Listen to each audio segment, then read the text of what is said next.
You know, the devil doesn't chain you. He gives you each link and you in bondage yourself. Yes. I think when I initially auditioned for R. Kelly, I was so nervous because I wanted to impress him. I knew he was the best writer and producer in the business. He was working with Michael Jackson at the time.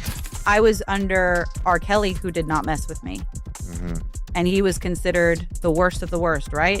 He's in prison still. A lot of stuff Diddy has been indicted on is terrible stuff, right? Heinous things. Yep. And you've been talking about him before everybody else was. I did. And did they listen or? Nobody listened. Okay. Nobody listens. When former Pussycat Doll Kaya Jones sat down with Lorray, she spoke openly without restraint. What started as a casual talk soon turned into a startling glimpse into the hidden darkness of the music world. An industry, she says, was filled with manipulation, control, and intense spiritual battles, all concealed beneath the illusion of fame and beauty.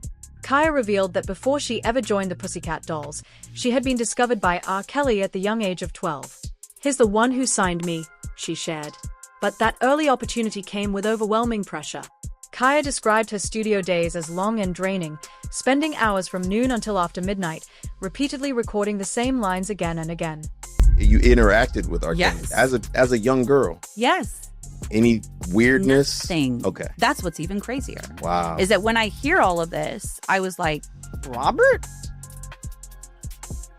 That's interesting. Yeah. So immediately I wondered, was he the scapegoat for other people?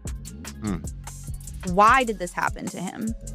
But you can't ask those questions. Yeah. And definitely at my age, you couldn't ask that question at the time. I was a young girl. I was like 15, you know, and Aaliyah. So like the chain of events. So I get signed to Robert and it was drill sergeant. It was pick me up at 12 noon by a car. I was then taken to the studio.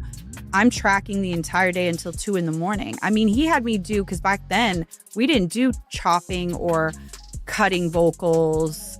There was no auto-tune. There was no autocorrect. It was tape. So if you started bad and it went off midway, again. And it was like, I remember we did one song 111 times till my throat actually was bleeding on my pillow the following morning because I was singing from my throat and not from my diaphragm. And so that's my encounter with Robert was like drill sergeant. Drill sergeant, take it seriously, no joke. There was no, I mean, I never even saw the man smile. He was so stern. You saw with the me. workhorse side. Oh my of him. gosh, he was so, yes. Like he had me doing jumping jacks in between a song because he wanted me to be ready to like push. And I was thinking, like, I came back to the mic and I was like out of breath. And he was like, that's not what I'm expecting. I'm expecting you to sing, like push. And I was like, I did not understand. And I would actually go into the bathroom and cry. So he had a thing where he was like, don't let her go into the bathroom because she's going to go cry. And he was very, very serious. So then I picked up smoking because it was the only thing the guys in the room would allow me to go outside and do to take a break because they smoked too. So they'd be like, oh yeah, we can go for a smoke break. So then that's how that demon came into my life was, well, I can smoke cigarettes to get a breather. I was 12, 13, 14. Okay? You are in it. You are in it. In it. And then I became a scotch drinker at that age because if I drank that, I was more like a boy and less like a girl, and they saw me more like a friend or like a little sister. So I always dressed jeans and a t-shirt like I'm not available. To cope with the nonstop pressure, Ka said she began developing unhealthy habits just to catch a moment to breathe. The only way I could step outside, she recalled, was by claiming I needed a short break. She admitted it was the beginning of what she described as a spiritual snare, and her success slowly turned into a burden rather than a gift. But there were crazy things. They would put stripper poles into the recording studio because such and such artists needed to be inspired. They would bring dancers and all that kind of stuff I was open to You're seeing. 15. Less than that, I was 14. 14, 13, just 14, yep. drinking scotch, smoking cigarettes. Mm-hmm. Are you enamored? Are you like, wow, this is the music industry? Or you just, it's just another day? Like, what do you process? I think when I initially auditioned for R. Kelly, I was so nervous because I wanted to impress him. I knew he was the best writer and producer in the business. He was working with Michael Jackson at the time for the Invincible album. He had just written I'm Your Angel for Celine Dion. He had created the Aaliyah movement of that incredible artist. And it was kind of established, you know, he had done Destiny's Child. It was like he was the bee's knees of production. Okay. So when I walked in that day to audition, I was really nervous, actually. And I was enamored, for sure. There was the plaques of Everything Everywhere of everyone you grew up listening to. And I remember he was sitting, and it was like he was like a king with like grapes and yeah, seriously. And he had his bandana, his white shirt, and his chains, and it was just like this big room with a piano. And he just sat, and it was like dim amber lighting, and he was like, sing. Literally, that's how it was. And I remember I stood up and I sang Amazing Grace. I sang I Will Survive, and I sat down, and he was like, you know, when you come to an audition, you want to show, and I knew at that point it was over. Like I had lost the job or the opportunity. He says, because he's like, you want to show, meaning like I did not do what I was supposed to do. What you can do. And I just stood up and I said, I can sing Celine. And he was like, do Celine. And I knew at that point, like, I could and I should, and he would know her voice because he produced her. So then I sang I'm Your Angel, and he signed me on the spot. And that's how I got signed. So I was enamored in that moment, but then it became a routine after years being under his tutelage. You understand, like, this is a routine, and it kind of falls away the excitement. You're around, you know, Bow Wow and all of these artists and his performances, and, you know, you're around all of these mega talents, and then Aaliyah dies. And that's when everything was like, it got really real really quickly. Aaliyah's plane went down, and everyone was worried because we didn't know where Rob was. And in fact, he was found by the maid. I've never shared any of this. He was found by the maid in his closet, completely dehydrated and passed out. He took it really hard. Really hard. He loved her very much. And keeping with what we know about Diddy and R. Kelly, she said she saw things in the studio that no young artist should ever have to witness. Environments surrounded by inappropriate adult conduct and crossed boundaries, all justified as being part of the so-called creative process. You know, keep in mind, you're going to be a group, and this is how it's going to work. And then there are individuals in the group who are like, well, I want to go further, or I want more of a star fame, or I want a solo deal. So they're willing to do certain things to get further. And you start to realize if you're not going to do those things, you're not going to get very far. Yeah. And I was just not willing to do those things. Is that because of your spiritual upbringing, your just morals, or just your wiring? Like, what was it that made you say? I mean, I was still out there. Like, out there in the aspect of living in sin, I was still dating artists, having, you know, a forced abortion. Like, these kinds of things were happening. I was still not a perfect person by any means, but I knew that sleeping with executives was a death sentence. Okay. Like, you didn't want to shackle yourself. Well, because those men can literally make or break whether or not you sing. And people are like, well, what happened to this one? Well, if she slept with the wrong person in this business. And I knew that from being around the serious men with R. Kelly, that you don't do that. Because if you do that, like, the girls are known. Yeah. And they're known as like pro-hoes. And it's horrible to say this, but this is how the institution views them. And so I would hear those jokes and comments, and at 12, 13, 14 years old. So here I am, and I'm being propositioned. I'm like, no. And so as much as I was dating artists or people in the industry, I was not willing to sleep with executives to help my career. And that was, well, then you're only going to get so far. She remembered one heartbreaking moment performing on stage in revealing clothes while she was still recovering from personal loss, only to see two young girls in the audience looking up to her. By the way, like, while I was losing my child and Patti LaBelle is like singing on stage, and this is Divas Live, and I'm like coming through the audience, and I'm at like the top of the row in, you know, MGM Garden in Las Vegas, which is 25,000 in auditorium, going out to 33 million people on VH1 and MTV. And I was told before I walked out, mind you, I'm in tiny little skirt, tiny little shirt, and I was still bleeding from losing my child the day before. And I had hemorrhaged and I couldn't stop bleeding. And there's these two little girls in the front row, and one was like 3 or 4, and the other one was like 7 or 8, 6 or 7, something like that. And she just looked at the little one and said, "Oh, Mama, she's a Pussycat Doll." And that was like a check in my spirit, like, you can't do this. You really can't do this, because you're losing your baby and you're selling this to kids. And she doesn't see what I am going through. She doesn't know anything that, that one has bulimia, that one's doing cocaine. I'm aborting my children. I mean, we're pretty disgusting.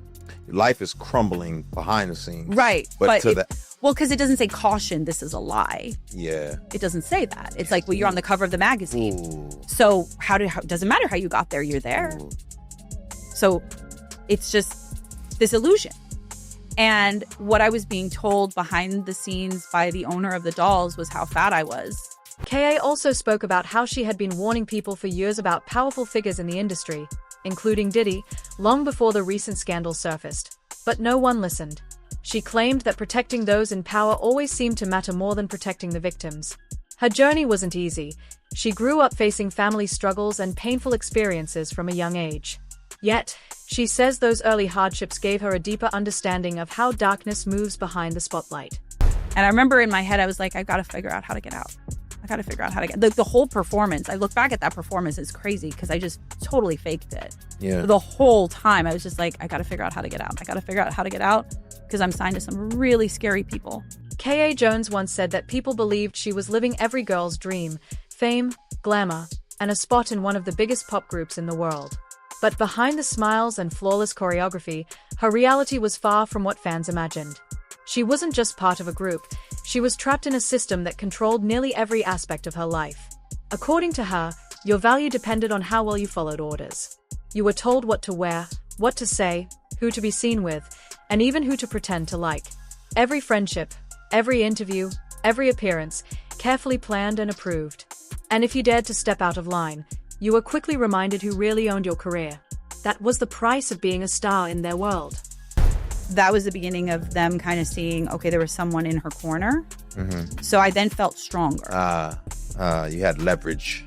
Right. To then start to, just not comply as much. Yeah. Until eventually, just saying I want out.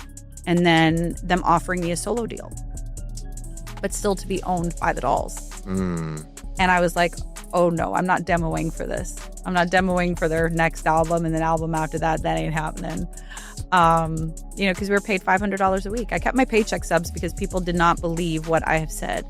And I have receipts because I refuse to be called a liar. I kept a journal of what I went through. I wanted to document it because it was so grotesque and brutal. That if anything ever happened to me, there was proof of why it could have been and what could have caused it. So I kept everything. But we were paid $500 a week. We were the #1 girl band in the world. I've never seen a single dime of any of my royalties.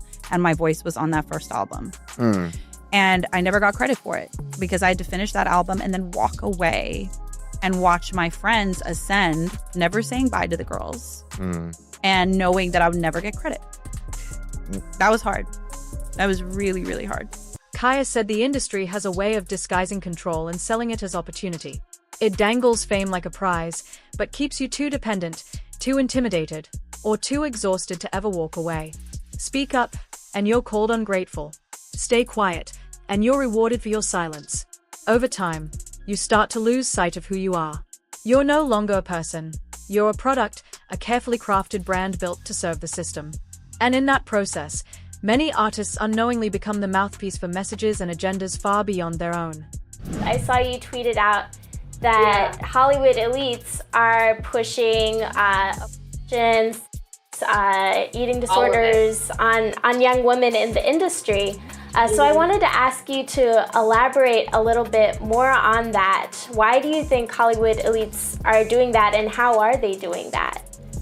Well, I think, I don't just think, I know personally with people that I have been in business with that have been affected by it and have been asked to do things that they don't want to do. And so that's how I know. I know from my own journey through this business of witnessing things that are just unacceptable. And we're used as artists to curate young minds. We know that.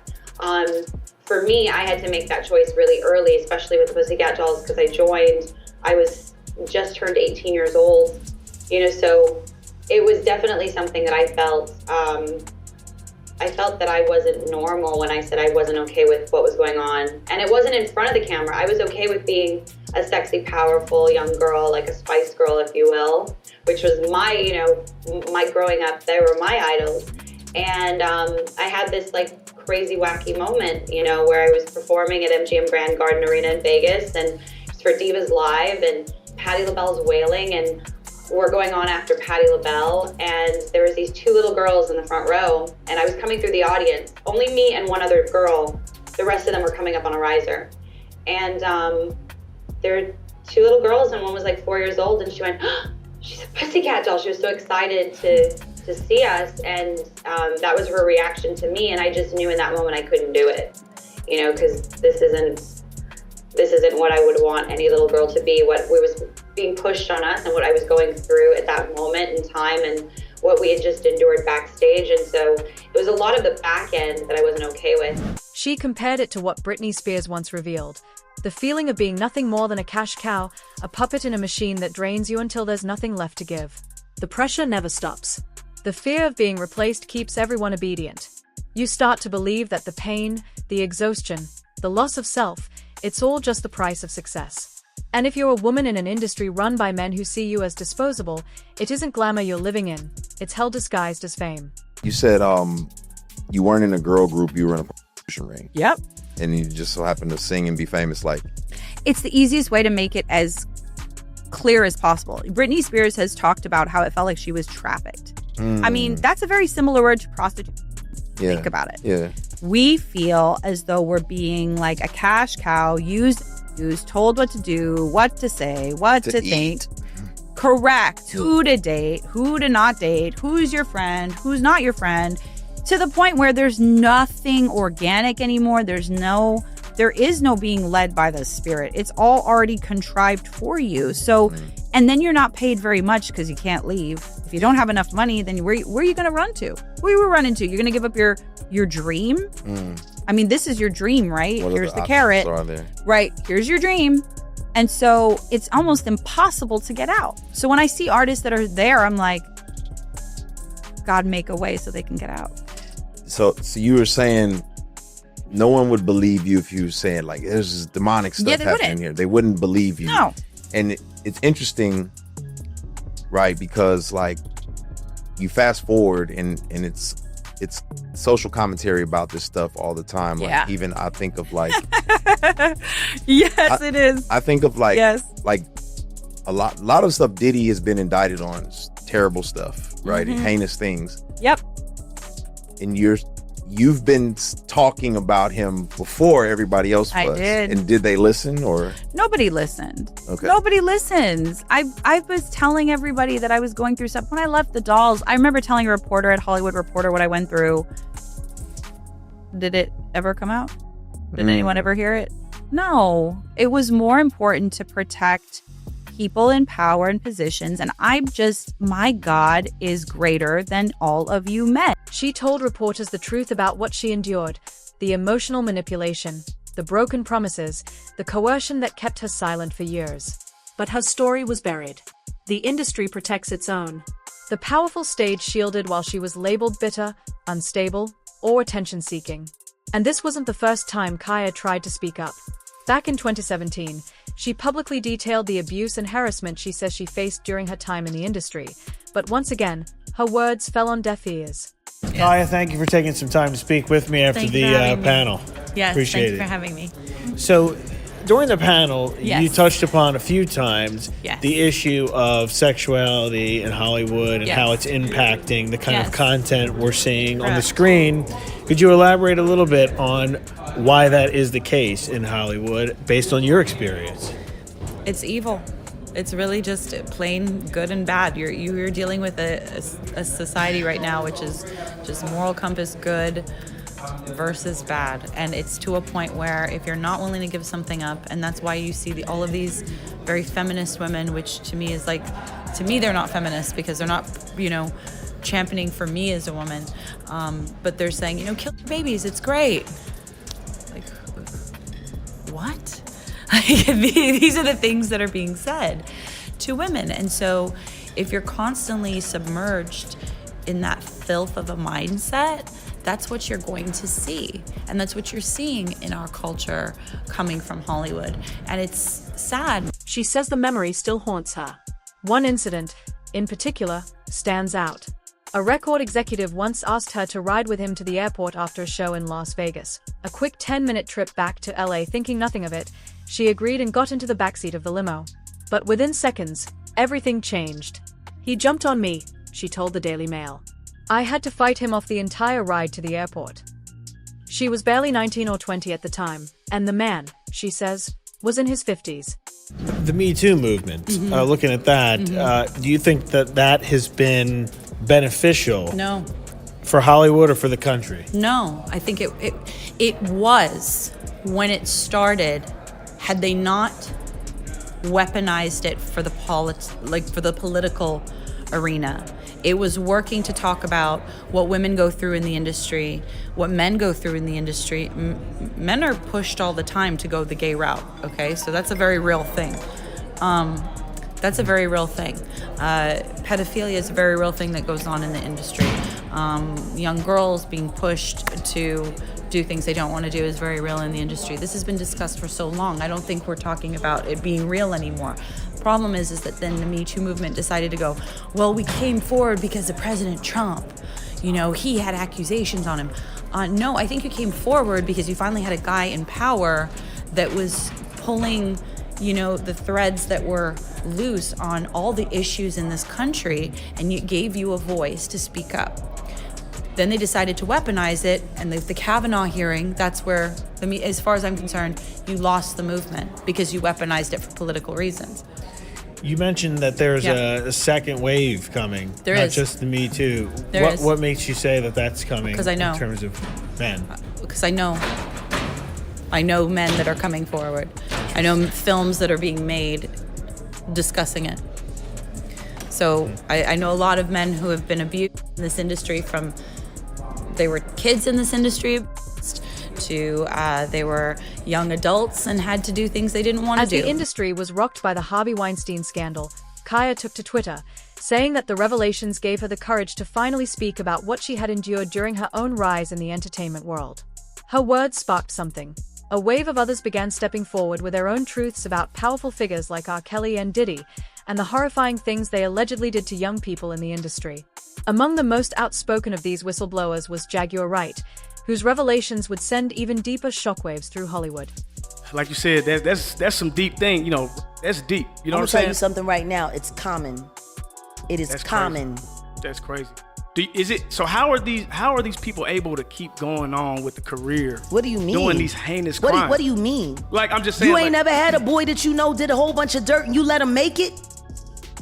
You telling me that never happened? You never had somebody in your life who you know was dirty, who you know did dirt, and you let him make it? I see what you're saying, but think about that on a corporate level. Right.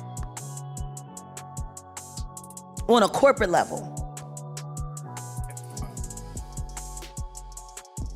R. Kelly was the first corporately sponsored pedophile in the United States.